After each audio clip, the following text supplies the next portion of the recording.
Welcome to our last lesson for Unit 3, but before we get to that, we're going to do a review of Lesson 3.3, which was rotation. We learned that rotation is a spin or a twist around a point. It's going to be a fixed point based on an angle measurement. You will have angle measurements of 90 degrees, 180, 270. 270 is also the same as negative 90 degrees when you go in clockwise. And your center of rotation is your fixed point, which is the origin, which is 0, 0 on the graph. We also learned the notation for it, which is r theta. Theta represents the angle. Theta is a Greek letter, and they use that symbol for angles. So you would have r90, r180, and r270, and so forth. If you are going counterclockwise, then you will have positive angles. If you're going if you're going clockwise, you will have negative angles. I know it's confusing because when you look at a clock, if you're going clockwise, it's positive, you're increasing, but when you're dealing with angles in a graph, think the opposite. And what we also learned was rotation is an isometry. Just like reflections and translation, all three of them are isometry, and isometry means that the shape and the size does not change no matter what movements you do with that object. And we also learn the formula, the little formulas when you do a 90, 180, or 270 rotation. So as you can see, you've seen this in the previous lesson, where we take that purple triangle and we rotate it about the origin with a 90, 180, or 270 and the new positions that occur. If you can't memorize the little formulas for this, then the tip is to rotate your paper, your screen. So take that original image, and if you have to rotate it 90 to the left, 90 to the right, clockwise, counterclockwise, or whatever other number, this will help you see where that image is going to be located after you do that turn. So that helps you visually. If that works, use it. If you're okay with memorizing and you know what happens, what the letters do, and what gets negated or not, then do that. Do whatever helps you remember and get you to your answer. All right. So the last transformation is dilation. If you go back to that video that I showed you at 3.1 about transformation, I know they use the word enlargement, but basically it's dilation. So you're just changing the shape, the size of the shape. You either make it smaller or bigger. So the objective is, how do we dilate figures on the coordinate plane? And before we get into dilation, we need to know what the definition is. So basically it's a transformation in which a polygon is enlarged or reduced by a given factor around a given center point. And is it an isometry? Think about what I said about rotation, reflection, and translation. What do they all have in common? Yes, they move around based on whatever it is, but the size and the shape doesn't change. With dilation, it's saying that you either make it smaller or larger. So does that make it an isometry? No, because the size changed. The shape and the size changed. The shape stays the same, but the size changed. So explanation, because it changes the size of a figure. The notation for dilation would be dk. K represents the scale factor. So that means how big are you making this shape, or how small are you making it? And then you have the point. So the xy represents the point of that image. What are the vertices? And then basically you're just multiplying it. So whatever your k was, whatever your y or x and y was, you're just multiplying by your scale factor to give you your new number, your new enlarged number, or your new reduced number. All right, so we're going to look at examples and observation. So we have a dilation, and the scale factor is 2. So we have this triangle that's going to be enlarged 2 times. So we have the points, of it, and then we need to know what will the new image points be. So if we're multiplying everything by 2, the x and the y, so we're multiplying these points.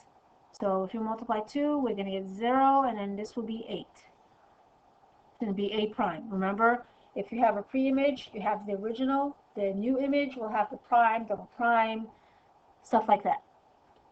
B, what will B prime be? Multiply by 2, we're going to get 8, negative 4. And with C, we're going to get negative 8 for C prime. So if I were to plot this, I have the pre-image, which is in purple, the purple one. The black one is the pre-image, and the blue is the image.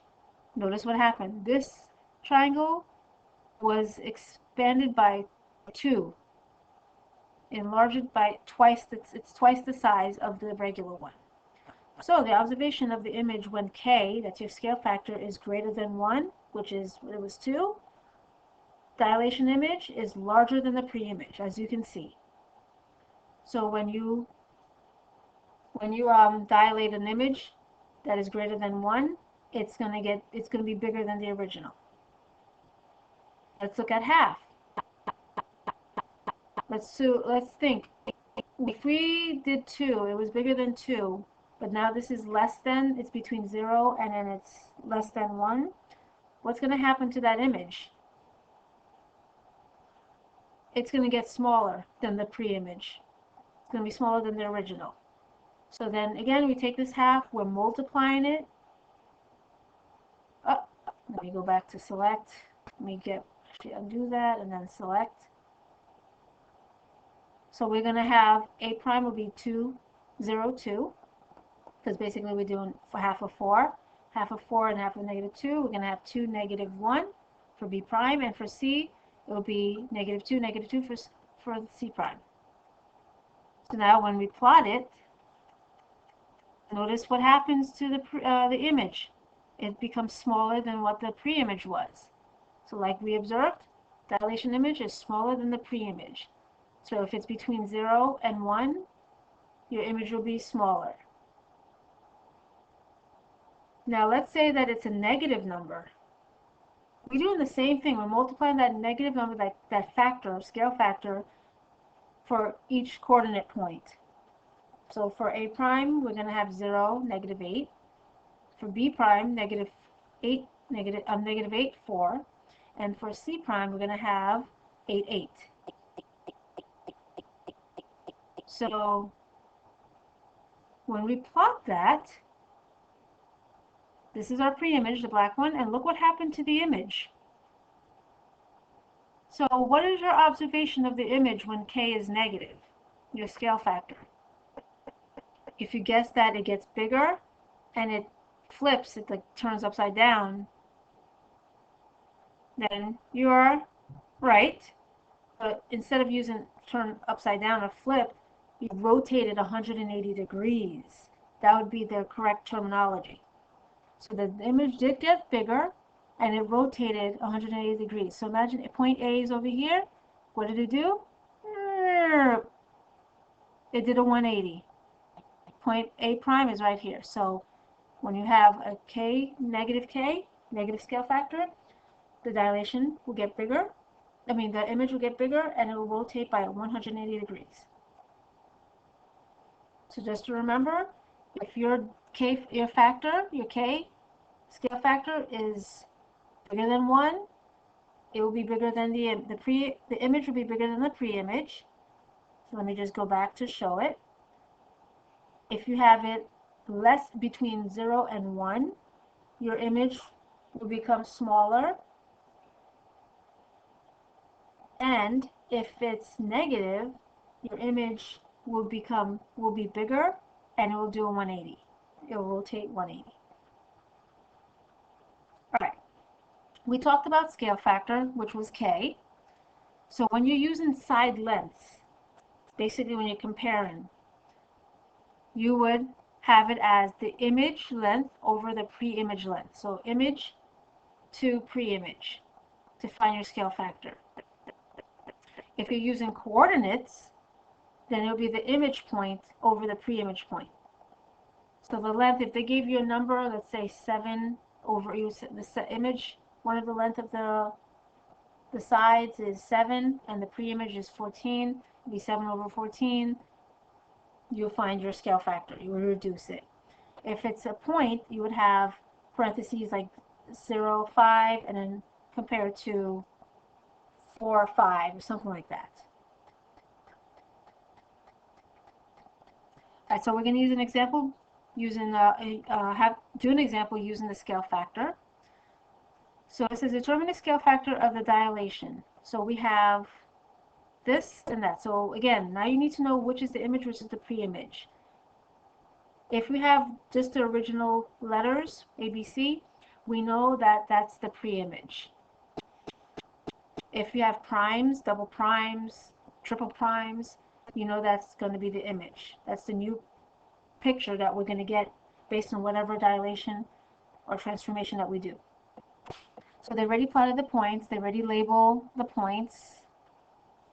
They told you what the points were. And from this image, from the pre-image to the image, you see that it got bigger. Well, let's look at what is worked here. So if we need to find the scale factor, we take one of the points. So I took B and B prime. B prime from the image and B prime from the image and B from the pre-image. So again, the scale factor is image over pre-image. I took the coordinate points, 2, -2, and then for B, 1, -1. And I'm going to find out what the scale factor is. And in order to do that, you're going to divide each to each other. So you're going to have the x divided by the x and then the y and the y. So I did that, and then I found them both to be 2. So then my scale factor is 2.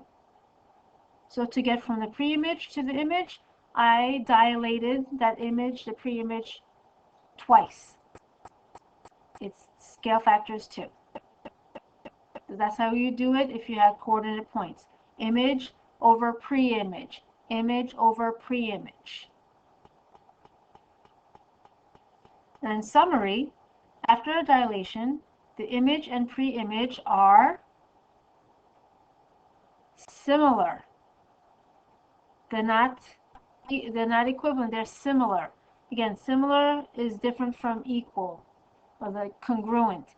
Congruent means that they're exactly the same. Exactly the same size, same everything.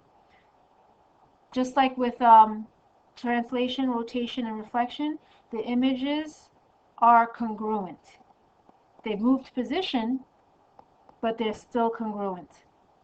With dilation, the images either got smaller, or the image got smaller or bigger, but you're still keeping the same figure. You still working with the same figure, you're just changing its size. So that's why it's similar. So meaning the sides are proportional and the angles are congruent. So in this case, the angles will stay the same. They'll be congruent, but the sides will be proportional. The sides are the ones that are going to change because you're making it bigger or smaller, so it shrink, or you enlarge it. But the angles will never change because you're keeping that formation of the angle that is created by the two lines. It stays because you didn't expand or anything. All you're doing is just stretching or compressing the size, but the angles will stay congruent. So remember this for future units, because we're going to be doing things with triangles and other things, especially dealing with polygons and triangles, and then angles are involved. Remember that when you expand or shrink an image, the sides will be proportional, but the angles will be congruent, thus making the images, the original and the new, similar. So remember that. Okay, so we've reached the end. And just to recap, dilation, basically enlarging or reducing a figure based on a scale factor. It's not an isometry because it changes its size. The size gets changed. We have the notation dk xy. Xy will be multiplied by the scale factor to give you the new point or image. And then if you're multiplying a number, a scale factor that's greater than 1, it will get bigger. The image will be big. If it's between 0 and 1, it will be smaller. And if it's negative, it will be bigger, but do a rotate 180. And for scale factors, to find scale factors, you would do image over pre-image. Whether it's the point, the coordinates, using coordinates, or the side of that image. And you just treat it as if you're going to divide, find the scale factor to tell you what happened from the pre-image to the image. And as stated, image and pre-image are similar under the rules of dilation. So the sides will be proportional, but the angles will be congruent. They'll stay the same. Only the sides will be changed, but they'll be in proportion.